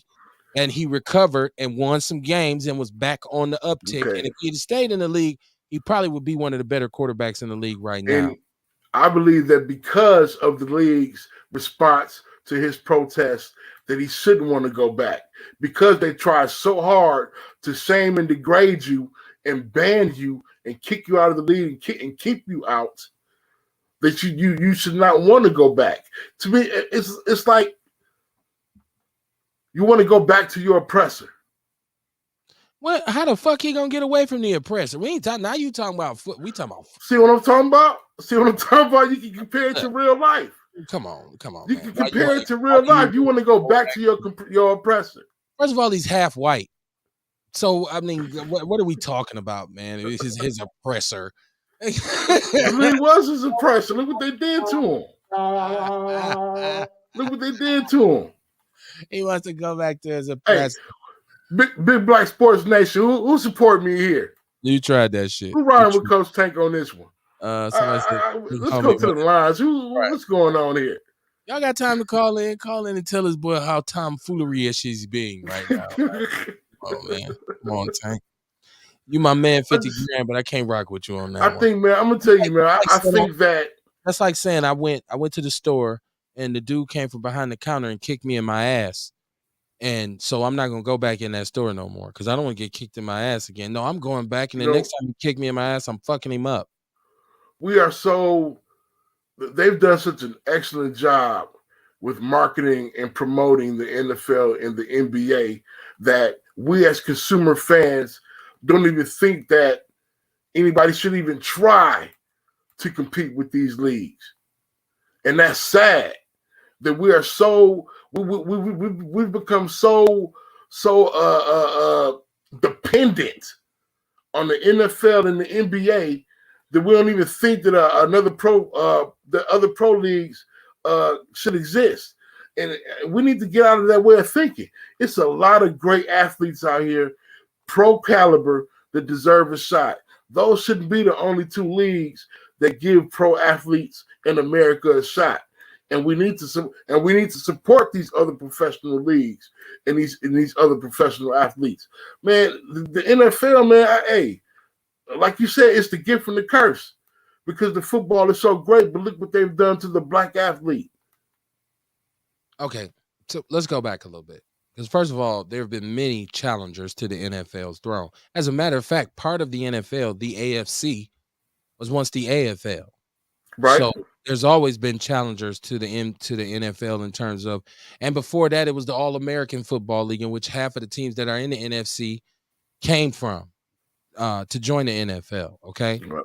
there's always been challengers. They've all failed because whoever gets the top talent is going to be the Premier League. Now, nobody challenges the NBA. You got the big three now, but that's a novelty.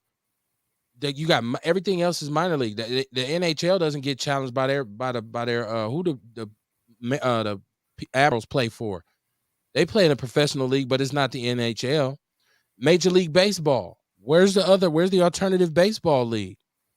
The best of the best have a place to play, and I don't think it comes down to us being conditioned that NFL can't be beat. But the fact of the matter is that it hasn't been beat because they get the best athletes, they get the best football players. There's no way you could tell me.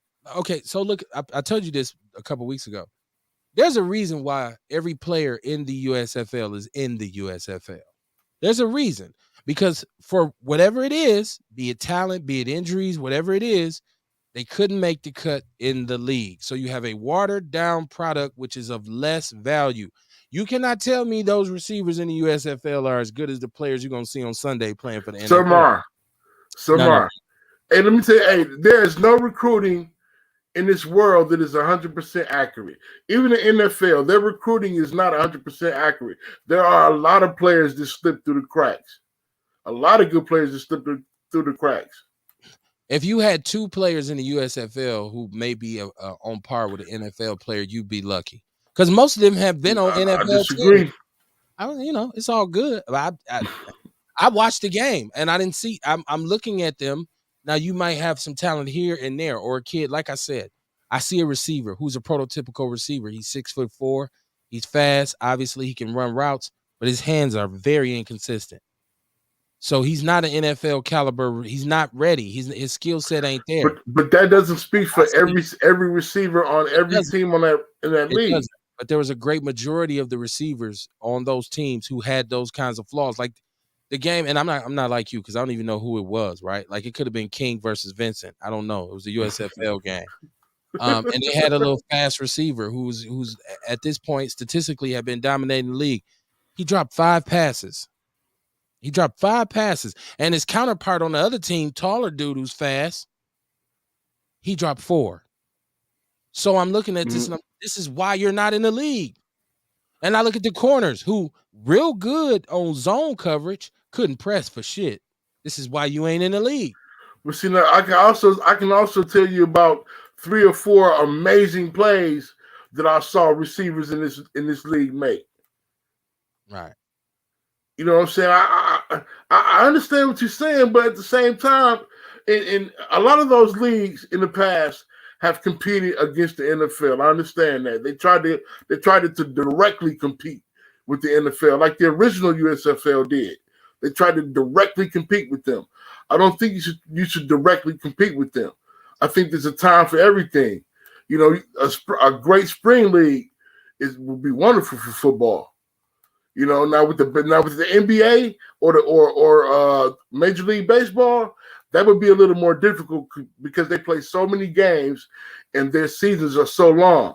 Even though the minor leagues down south is off the chain, people go to those games like they go in the major league games.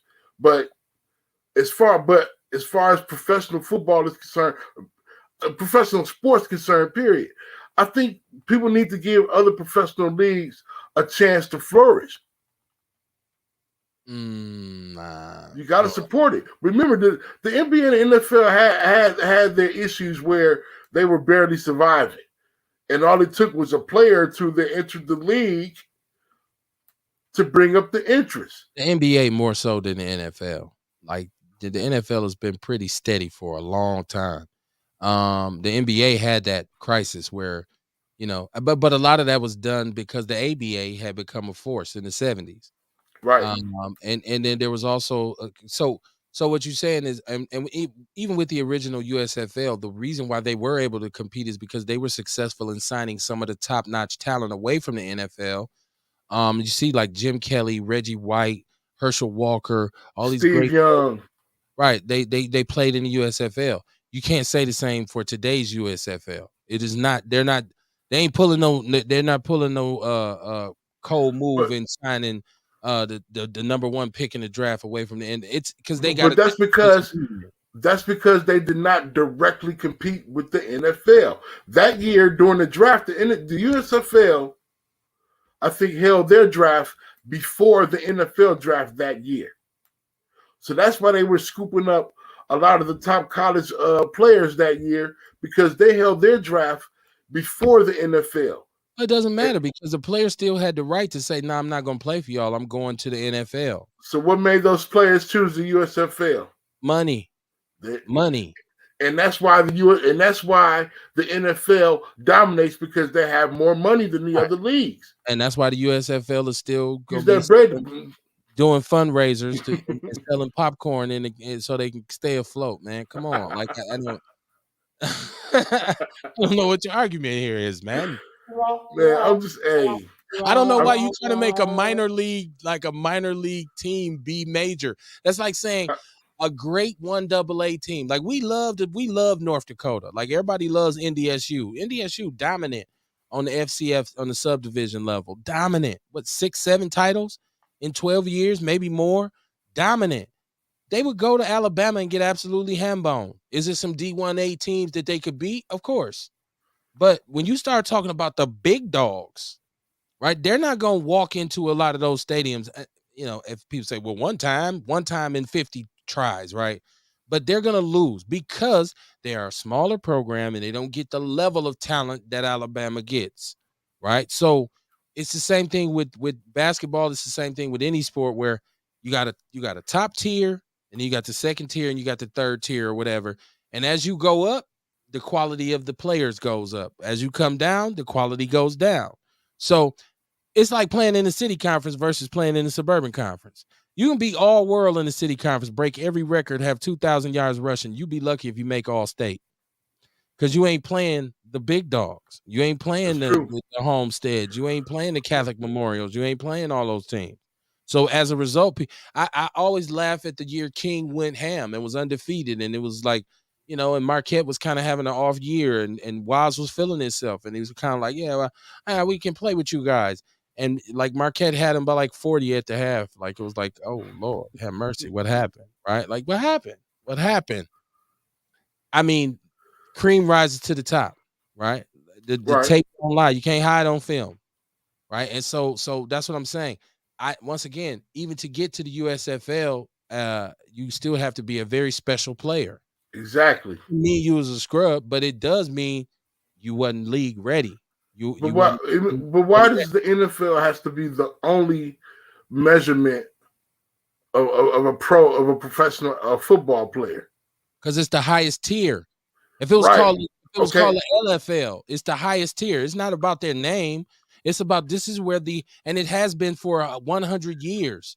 It's like my problem is what's wrong with having two tiers?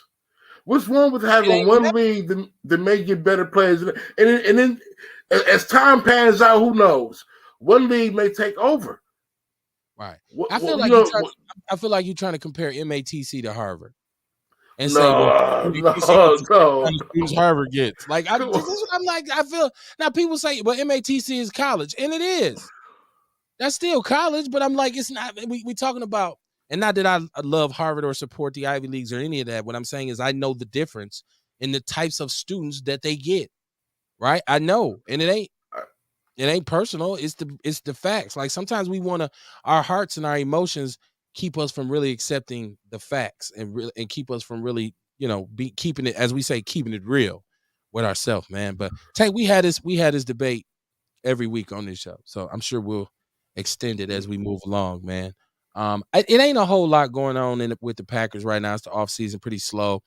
We're still waiting to see if there will be a free agency move made by the Packers to get another receiver, which I think they need. I still think they could benefit from another edge rusher, but we'll see. Free agency, still some free agents out there. A couple receivers that could be real good. Yeah, we got to make a move. Yeah, they got to make a move. But right now, I feel like the Packers are trying to really build a strong defense. I think they're trying to change their identity by saying we want to start directing a lot more, because this is really what takes you over the top. And people don't know football, don't understand that in order to win a championship, you got to have some defensive skills, some real accountability on defense. You can't just sink all the money in the offense, because it's like equivalent to what you just said. I could score 40, but if I give up 40, it cancels it all out. So I see them now, and I don't know if they're that excited about Joe Barry as a coach. I'm hoping he doesn't have a sophomore slump, but I feel like, because they just gave Jair what, 80 over, you guys getting 25 million. He's the highest paid cornerback in the NFL. And to me, he deserves it. I've seen some people say he shouldn't have got it, but I mean, come on, man. No, Jair, yeah, he's the business man. Yeah, he's the business. I saw some footage though, Packer practices, and he would go against Adams, and Adams would cook him. Yeah, Adams was cooking him, man. But yeah, I love Alexander though. He's a good cover corner. Yeah, and Joseph Walker had touched on the Davante Adams thing. We found out way more now about the Davante Adams thing. The people were so adamant that the Packers dropped the ball and they shouldn't have done this, and then you find out that he wanted to go, and that they actually offered him more money than the Raiders did. And so when it's that situation, you say, well, what kind of value did we get? So we have to look at now. The Packers are on the clock for, okay, you couldn't avoid him leaving, but what are you going to do to counter this and get to where you need to be? So it's looking like next year is going to be a pretty interesting year in the NFL, just from where I'm at right now, because it's always opposite of what they hype up. So everybody's talking about the NFC and the AFC West. Oh man, the AFC West has got everything. They got everything. But I think it'll be the opposite, because there's always going to be a sleeper team, a team that's going to catch you next year, and you'll say, man, we never saw that coming.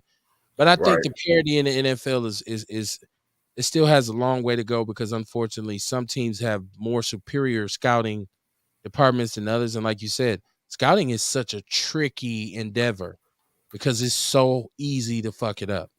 Yeah. Right? You cannot measure a man by intangibles. Well, he's tall, so he should be good. He's fast, so he should be good.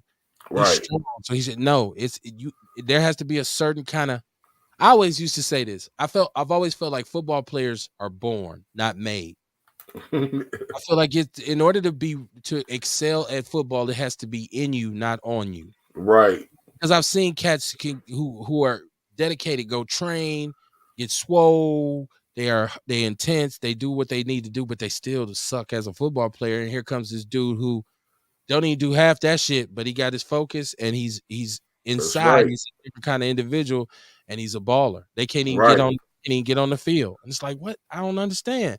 So, I feel like football players are born, right? Like, so I think it's just a certain kind of personality type that kind of resonates with you. It's something about the game for a certain type of person that just makes them say, you know what, I'm about to do this. I actually love this shit. So we'll see. I don't think it's as bad as we thought it would be once we lost Adams.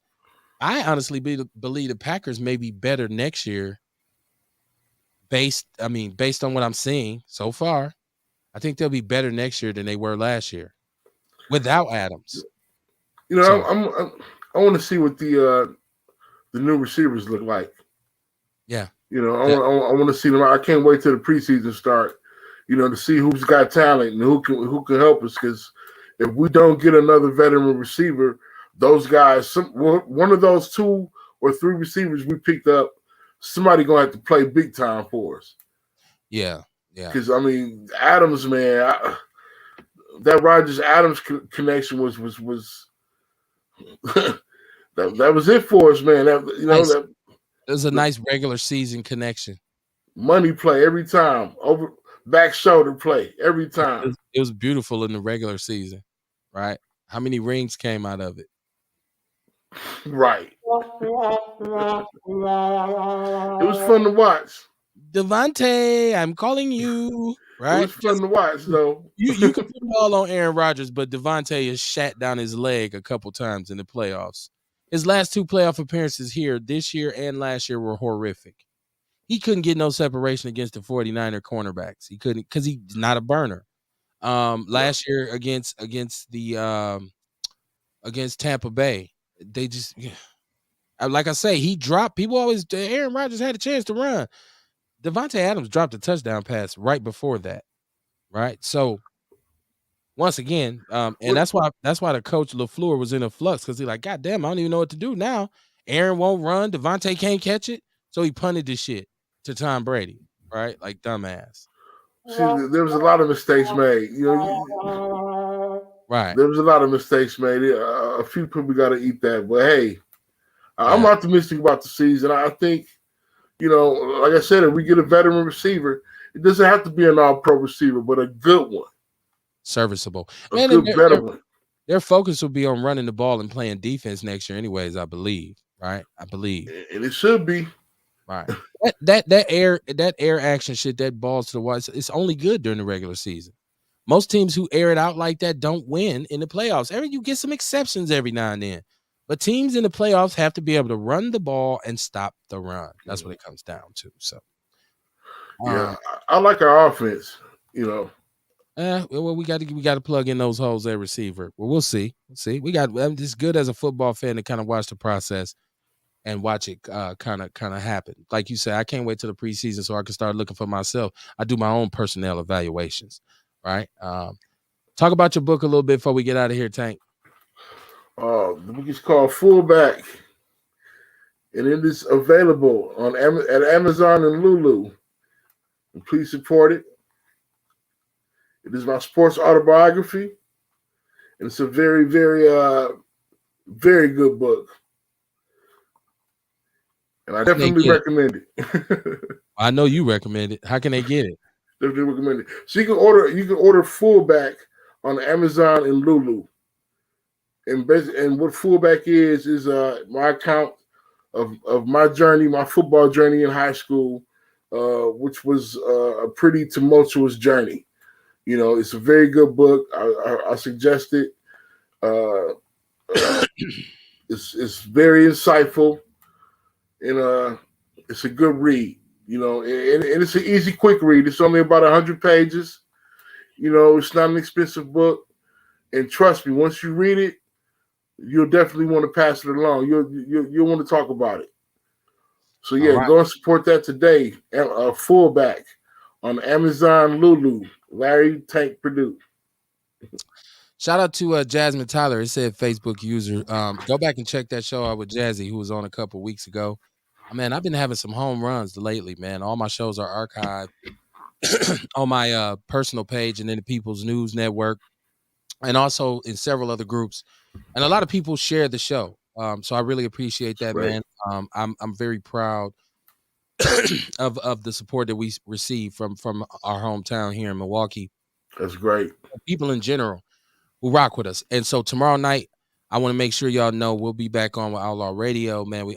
Oh my goodness, there's so much to talk about.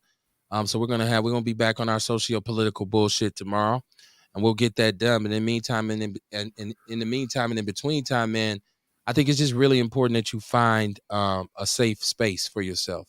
And when I say safe space, I mean find a space where you can exist. Find a space where people aren't threatening you, where you aren't compromised or subjugated. Find a spot in your life where you feel motivated to do things.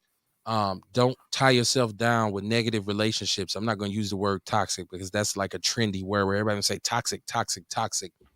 I'm saying you have to figure out what's compatible with where you are in life, mentally, physically, You have to figure out where you are, and you got to put yourself in a position that will help you grow in those areas. And if you black, you got to really understand that there's no time like the right time for us to get back to doing us, right? Nobody's coming to save us, right? Ain't That's no right. magic school bus. And people say, go back to the oppressor and do that, all that kind of shit. But I mean, you have to understand that there has to be some culpability and some accountability if you're going to take a portion of my earnings to pay those who are supposed to represent me and represent my best interests. I'm not going to say I'm not going to them because they ain't going to do nothing for me anyways. I'm going to say I recognize that they're not doing nothing for me, but I'm demanding better, right? More often than not, we get used to getting treated bad and we just accept it. We make adjustments to it instead of saying enough is enough. Bullshit is bullshit, right? We say bullshit. What they say, money talking bullshit, run a Bullshit marathon, won't. That's right? right. So we got to start being focused on what's important. Our solidarity is important. Our intentional solidarity, us doing us supporting each other. So when you hear me talk bad about the USFL, I'll shit on them any day because they're not a black-owned organization either, right? So even Right. within that, they're owned by Fox Sports, Rupert Murdoch or whoever is in charge of Fox Sports now, but they don't have our best interests at heart either. So screw them too. Right. Until our so-called black billionaires and millionaires, which we supposedly have more of right now than we've ever had, until they get together and say, man, like Tank said, enough kissing their ass. Let's do our own thing.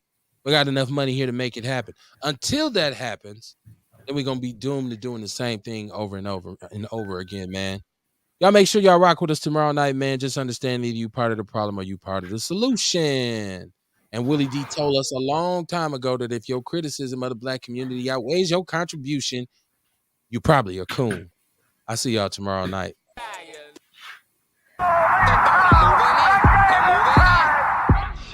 These niggas wishy-washy, snitchy like Takashi. I remember back to days on money in my pocket. Now I'm styling like a rich nigga's closet now. Hear my Samuel L. voice was in your wallet. I got that fire. I got that fire. I got that fire. I got that fire.